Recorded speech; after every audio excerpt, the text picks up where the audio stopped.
Kakadu National Park is a rambling nature hold that brags an assortment different and excellent scenes. Guests can drench themselves in a progression of wetlands, waterways, and old sandstone ledges in an area that is wealthy in both dazzling perspectives and an interesting legacy. Gladly showing the regular magnificence of Australia's Northern Territory, this 20,000 square kilometres national park is an extraordinary spot for all who are hoping to reach out to nature. The recreation centre is isolated into 7 particular eco-districts. From East Alligator to Nourlangie and Yellow Water, every locale has its own novel highlights and normal attractions. Just as in excess of 2,000 diverse plant species and many natural life species, there is a huge measure of history and culture to absorb in the recreation centre. Extremely old stone artistic creations decorate the taking off sandstone precipices, and consecrated locales are dissipated through the land.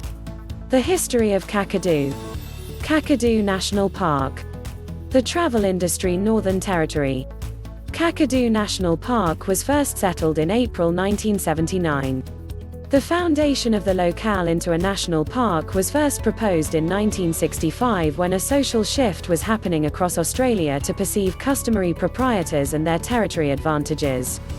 Simultaneously, there was a push for regions to be named as national parks to save them for preservation.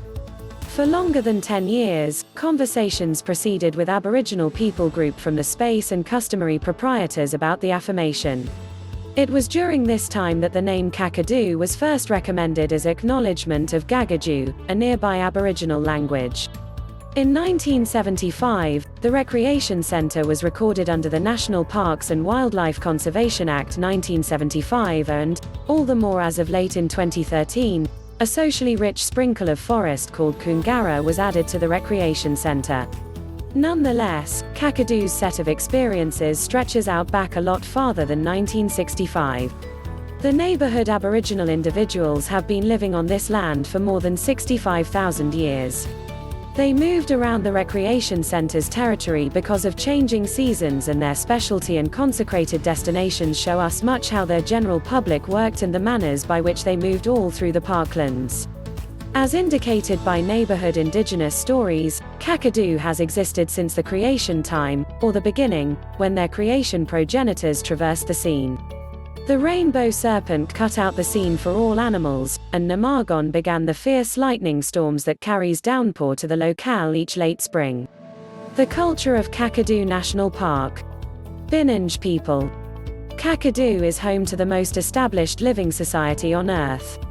In the south live the Mungai public, while the Bininj individuals live in the north. Large numbers of the nearby indigenous individuals live in the municipalities inside the recreation centre, while others live in more distant regions. Mindful and understanding the land is key in Aboriginal culture, and regardless of where they live, the conventional proprietors have profound arrangement and association with land. Inside the recreation centre there are around 19 faction gatherings. Families for the most part comprise of at least 2 family bunches sharing responsibility for spaces of land. These group limits are gone down ages through the dad. The factions inside Kakadu have a mind-boggling family relationship framework that decides how people identify with one another. This family relationship framework directs the manners by which people convey and distinguish individuals as moms, fathers, uncles, cousins, potential marriage accomplices, etc. Family relationship oversees everyday correspondence in Mungai and Bininj culture.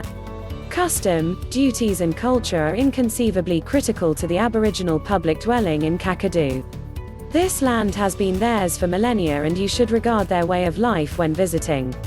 Make certain to pay attention to visit pioneers, or follow signage, to guarantee you are not entering consecrated or stately locales, graveyard, or somebody's home when in the recreation centre. Try not to contact rock work of art you see, and regard individuals' protection.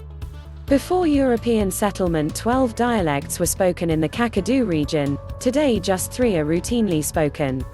Weapon Djeihmi and Kun Winjku are spoken at the northern finish of Kakadu and are viewed as tongues since speakers can see one another. Jarwin anyway is a different language just spoken in the southern pieces of the recreation centre. In spite of the fact that the Mungai and Bininj individuals are glad to impart their way of life to non-Aboriginals, and welcome them to Kakadu, numerous accounts and locales are just for the started and mysteries should be regarded. Social centers in Kakadu. Origin Cultural Center. Social focuses are an extraordinary spot to become familiar with Kakadu and its social legacy prior to setting off on your excursion. There are 2 social communities in the recreation center, each showing guests various things. Origin Cultural Center. The primary stop for any Kakadu outing ought to be the Origin Cultural Center. Here you will find out about the connection between occupant Aboriginal gatherings and the land around them. Created and run by the recreation center's conventional proprietors, the middle is the ideal beginning stage for any guest to Kakadu. Become familiar with neighborhood Aboriginal culture and customs in their exceptional presentations. The center uses contemporary gallery methods, like video and intelligent shows, to show individual stories, customs, shrub exhaust, and the sky is the limit from there. The "Our Land is Our Life" displays subtleties, the manners by which chasing strategies were adjusted relying upon the season, the new history of the recreation center, bloodlines and marriage rights, senior stories, and the effect of white settlement on culture and their property.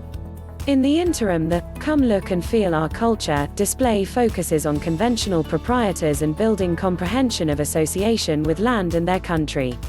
Boali Visitor Center. The Origin Cultural Center will show you the way of life of Kakadu, the Boali Visitor Center will show you the scene and natural life.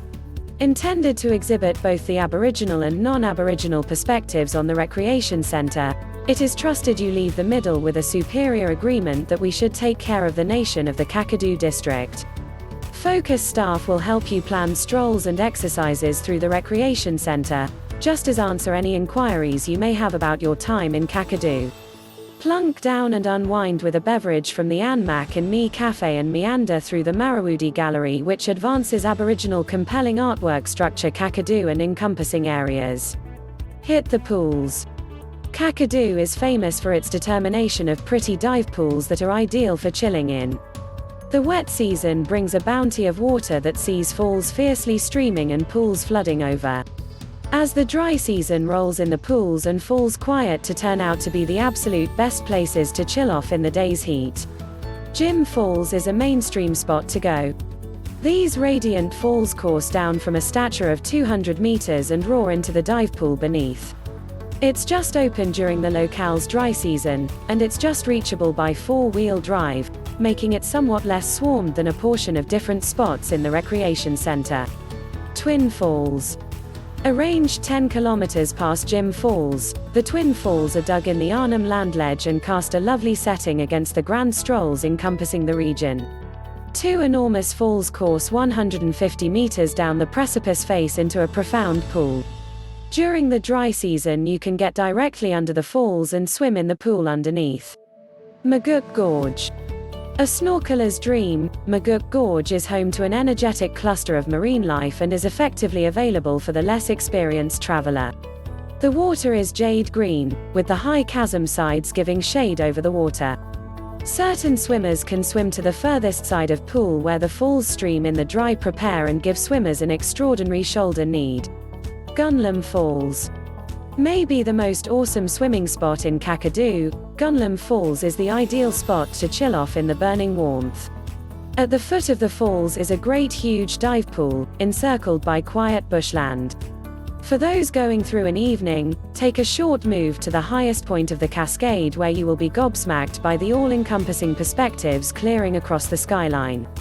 Slip into the normal endlessness pool to invigorate yourself. Whenever you've chilled off, unwind on the warm rocks encompassing you. Rock art galleries. Native rock art. The stone craftsmanship in Kakadu National Park is of critical global and social importance. With works of art as long as 20,000 years of age, these craftsmanships are probably the longest verifiable records of any gathering of individuals on Earth. Works of art are a type of social articulation, and for the Bininj, Mungai, the demonstration of painting is a higher priority than the actual composition, which means in certain spaces you can see layers of canvases. Artworks permitted individuals to communicate their accounts, and a few works of art must be painted by individuals with the right information. For instance, just the individuals who held mysterious information could paint about divination. The artworks in Kakadu share an intriguing history of Aboriginal life and society more than millennia. Burringkui, Nourlangie. Native individuals lived here in the wet season, where they could collect plants and chase for goanna, fish, mussels and birds. The safe house held them back from getting wet, and the enormous level rocks were utilized as crushing openings, likely used to get ready food and make ochres for painting. Here you will see artworks of creation predecessors including Namagon, the lighting man. Nanguluwur. Simply a 1.7 kilometers stroll from Burringkui you'll discover Nanguluwur. This little exhibition contains portrayals of familial creatures and creatures. You can see a scope of workmanship styles here, from hand stencils to X-beam craftsmanship. One especially interesting piece is an early portrayal of European contact, showing a cruising transport with 2 poles and anchor. Ubirr.